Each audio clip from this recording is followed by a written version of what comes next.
but no glass in the windows. One of the major problems there, of course, is malaria. I thought it was very interesting that the school boats are the same color as our school buses. And the kids get into their school boat, they're transported to school during the day. One of the great needs in the Amazon, as other places, is fresh water. And this is a system that was devised, I think, in Minnesota, where there is a layer of sand and then coarser stone and then fine stone, and it is packed in there. And once it's working for about, and it will work for about 20 years, it gets about 98 to 99% free fresh water, 99% pure fresh water. So the problem of the parasites and the infection that a lot of the kids have is taken care of by a device which costs under $40 or $50. And this will serve a community. So we were putting these in up and down and putting 1 or 2 in per community, and that was enough. Because as fast as the water would go in, it would trickle down, be purified, and you would come with your water, and it was put in a place that was accessible at all times. This is one of the schools, which was, the government did a nice job of building good schools. And these just little sweethearts were just watching us. I couldn't, but this is the poverty that they would be living in. Just one separate, I don't know if you can see the 2 colors of water. The Amazon is made of 2 rivers, the Rio Negro and the Solimões. The Solimões is the brown river, the Negro is the dark river. Solimões is high quality fish, but a lot of malaria. The Rio Negro, poor quality fish, fewer fish, but less malaria. Where they come together, just past Manaus, for about 1 kilometer, they run 2 different colors, and then as you can see there, they start to mix. And over the next kilometers, they finally mix into one stream. So for about a 2 kilometer period of time, you have 2 separate colors, and then they're starting to mix. It's, they say it's somewhat unique in the world. And of course, a beautiful sunset, so it's a gorgeous part of the world. South Africa. South Africa, interestingly enough, has 2 medical systems. They have the public and the private. The private is superlative. Christian Barnard did the first heart transplant. They have MRI scanners, CAT scanners, the greatest surgeries. If you move down the road to the public, I was practicing with a clinic that fed an 800-bed hospital with a full radiology department, but no radiologist. And to get to somebody to the x-ray, you had to go literally about 1 kilometer along corridors, because somebody designed it so poorly for where the x-ray was put at the far end of the building, that somebody would be pushed, literally, 1 kilometer there and back, to get the chest x-ray, which nobody was really qualified to read. And they had a shortage of doctors. They have major problems with TB, with HIV. Sorry. You know, this is a typical scene along the streets. Beautiful animal wild parks, but when I took this, I started to think of the tension that exists, because South Africa, unfortunately, is a violent society. And they have violence due to family violence, drugs, and racial violence.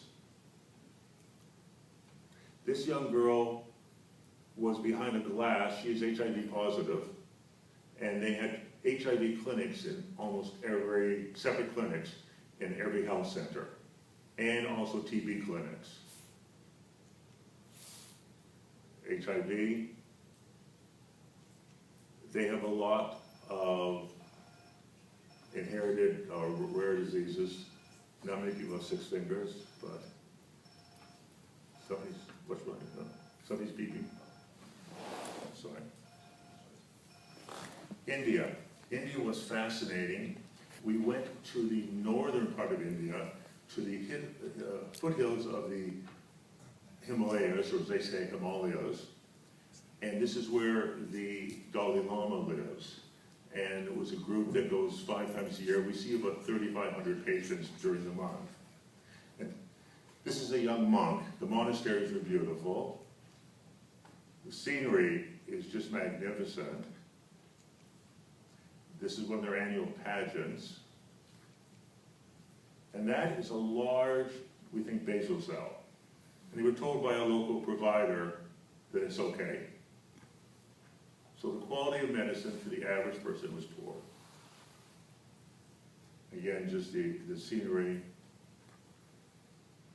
And this gentleman here is going to go to dental school soon. He's from Ethiopia. He was living in a church and was given a few dollars to keep staying there and spend his whole life praying and living there. Ethiopia is one of the poorest countries in the world. There's one doctor for 35,000 people. So if you want to start a practice, real quick, this gentleman provided the alternative health care. Because they had a shortage, they have many alternative health care providers. Just to back up a little bit, for the Dalai Lama, he has two physicians. He has a Western and an Ayurvedic physician, the Western and the Eastern. And we had a lecture from the Western physician. I don't know how he chooses between the two, but maybe I'll find out this trip when I go again. This gentleman was a native healer, and he located himself in a barn behind this beautiful red drape, carpets on the floor. I don't know if you notice a little green leaf that he's holding. It's called cat. It is a addicting, speed-like, amphetamine-like substance. And he was on high as a kite throughout the entire sessions with the patients. And he knew I was there and other people were there. And I said to him, how do you diagnose a patient? What do you do? He did not speak to me. He took his hands and he ran them down his whole body. And that was my answer. I still don't know what it meant, but he also told me that he cured everything that Western medicine failed to cure. For example, somebody had a stiff shoulder, he could have them move their shoulder. And sure enough, from the back of the room, one man said, yes, I could move my shoulder now. It's like one of these old Western scenes where they're holding up the magic elixir and somebody's swearing how it works. This is his wife and son.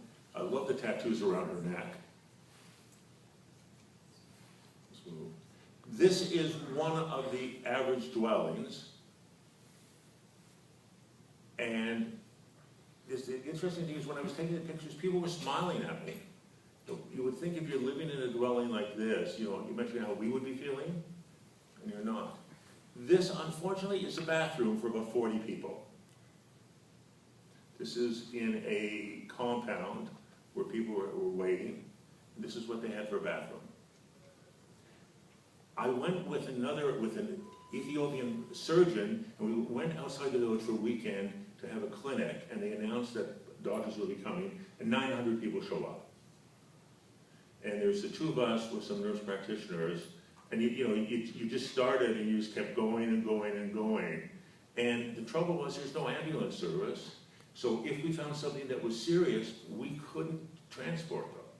If they could make their way back to the general hospital, and the general hospital had 425 beds, which was a decent size, but it served 5 million people. So in that kind of drawing area, you can imagine there was mattresses on the floor, which people were just sprawled out on. And again, this is where they were just waiting in the sun, and they wait for hours. I don't know if you can see on her forehead the cross. If you may be able to, very traditional to have put a religious symbol as a child, and of course stays with you. I don't know how often we see daughters like that here. And she had no access to medical care, and came in from a outlying area and was told, well, we can't help you now, so she was heading back out. And that's how she was living. This is one of their markets. People would, and to give you an idea, there's hardly any cars on the roads, but there's people going that whole distance, and people would walk 4 or 5 hours to the market with whatever they had to sell, take care of it, walk back home. This is a National Heritage Site. That's a church. And that is one of 11 churches carved out of stone. And Lalibela, who was a ruler 900 years ago, came and started, this is the final one, probably the most famous, and they had their primitive tools, and they started on the outside, and they went down, carving structures, then they carved inside and hauled it out. And it functions even today as a church. And it's absolutely amazing if you think this man was not an architect 900 years ago. He wasn't an architect, he wasn't an engineer. And somehow these buildings have withstood in extremely, the colors are from the elements and, you know, that, the test of time. And there we are. Thank you very much.